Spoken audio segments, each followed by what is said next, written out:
بقى بسم الله ما شاء الله. بصوا طبعا ده توم على فوق الوش عشان نبقى فاهمين. دي البسله يا جماعه، طبعا كوسه وبطاطس، ومعاكي بصلايه. ما عنديش بصلايه بيضه، حطيتها حمرا يعني مش هتخسر، ما فيش بصل ابيض عندي. المهم انا هعمل شوربه خضار يا جماعه، ومعايا حبه توابل اهو يا جماعه اهو. واروح حتى ايه بقى، حط مع الماجي ان دي شوربه خضار، فانا هعملها ايه بميه، ما عنديش شوربه. تمام كده. وازود بقى ايه حبه ميه.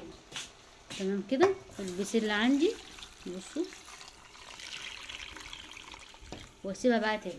وهزود حبه ملح، هتزودي حبه ملح مع ايه، مع الماجي. طبعا التومه مع البصله بتدي طعم للشوربه. عندك شوربه ما عندكيش الكلام ده كله مع شوربه الخضار، ما عندكيش الحاجات دي كلها الا لو بتعمليها بميه عاديه ومفيش شوربه خالص. طبعا عشان دور البرد والناس اللي صايمه عشان 7 يناير والكلام ده كله،